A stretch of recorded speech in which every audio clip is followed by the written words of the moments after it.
Hey guys, Waggish American here with another model build, and today I'm going to be building the Eastern Express D.520 C1 in 1/72nd scale. This is going to be a little bit different build because I've never actually done a group build before, and this is my first group build. I'm doing this for the Crappy Kits group build over on the Model Makers Reddit. So I did not expect anything on this kit to be good, and I was right. Just looking at the parts, there's not a single really good thing I can say about this kit other than its price.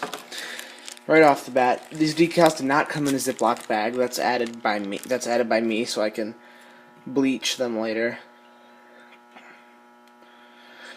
Because all the whites are very yellow, and you can't really see it on camera, but the carrier film, like on this, the carrier films on those are touching. So that's an example of the decal quality. Get the instructions in a minute. The clear parts are pretty awful. Come on. All of this right here is flash, and that's all over. It's super warped, really foggy, scratched, this massive bulge thing. Clear parts are not great. Normal parts.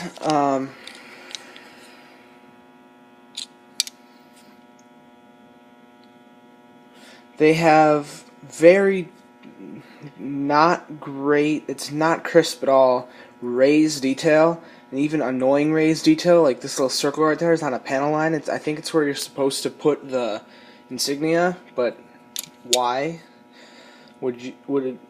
There's no reason for that. An example of the fit of the parts, in addition to all the flash, that's forcing it together. Oh, interior detail, there's none at all. The rear stabilizers are completely flat, have no detail, and the pilot looks like a little skeletal goblin. There's tons of flash in the propeller, another bit of that amazing detail that totally is there in the cockpit. The landing gear legs look pretty fragile, but they're actually molded okay.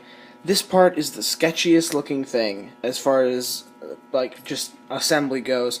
The center section is one piece, but once you trim away all the flash and stuff, it is the leading edge is only being held on by this joint right here. And this is really brittle, easily bendable plastic, so it's not great. This chair, and then you got these parts which are not great either. The wings actually fit together pretty well. Nothing too bad with these. A little bit of trimming I have to do, then that'll fit, but they fit together pretty well. Overall, the plastic is just really not crisp, but like brittle, and the fit of everything is terrible.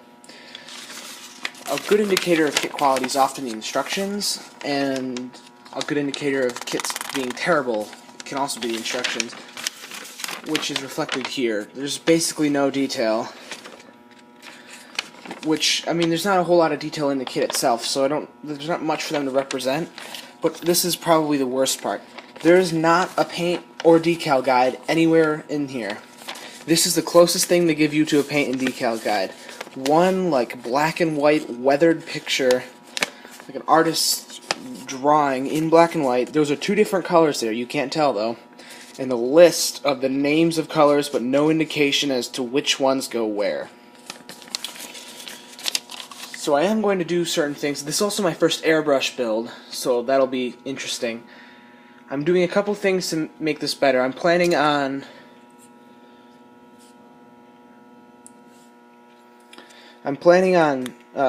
scribing, like cutting these off and scribing new panel lines.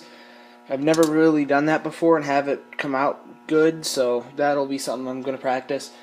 And this is pretty crazy, but I have an old Academy P40 that I don't need anymore, and I took it apart, and the control panel fits with the contours of the inside of the fuselage basically perfectly. So just to spice it up a little bit on the inside, I'm going to throw that in, probably replace the seat with this, add in the rudder pedals, and give it a control stick. It definitely isn't accurate, but it'll look a little bit better than just literally nothing in a skeleton. I might throw a pilot in just to fill the space, but I don't know. I don't usually do pilots.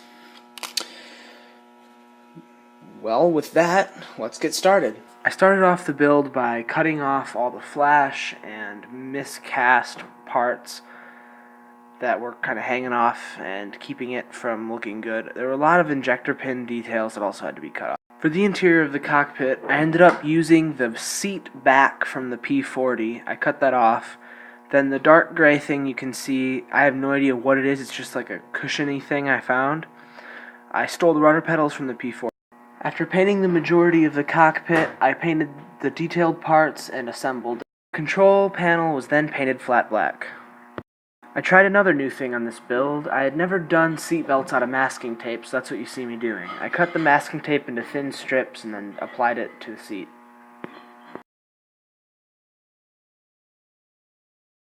I used an artist's drawing pencil to get the silver dials. With that done, I assembled the pieces of the cockpit and glued them into the fuselage. I then glued the fuselage halves together.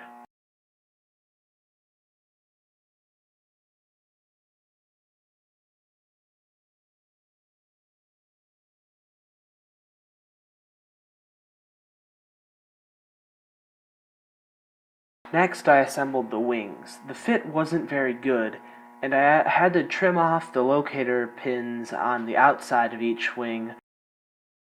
This was by far the most nerve-wracking part of the build, as this is the most brittle piece in the entire kit, and the fit was terrible. The outside wing panels to the center panel had like about 16th of an inch gap in height difference, so that required a lot of putty. I painted these visible interior areas flat black. Next, I glued the wings to the fuselage. I then scribed, assembled, and attached the stabilizers to the fuselage.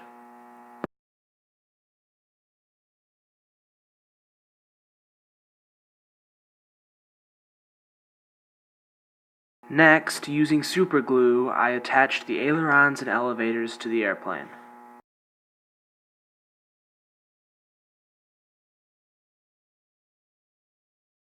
Then, with Vallejo dark Prussian blue, I painted the cockpit edges.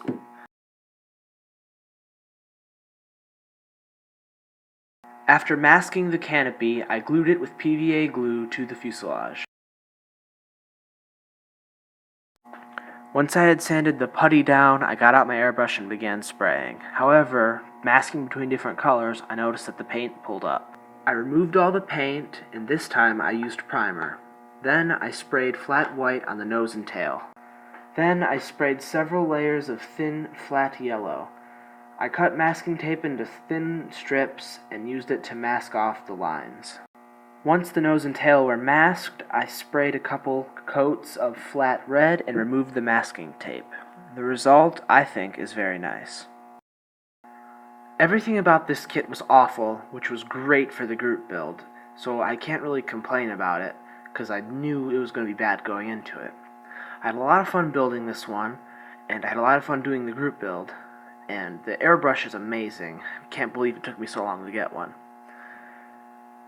Did you enjoy this video? Would you like to see more? Be sure to smack the like button and subscribe. Thanks.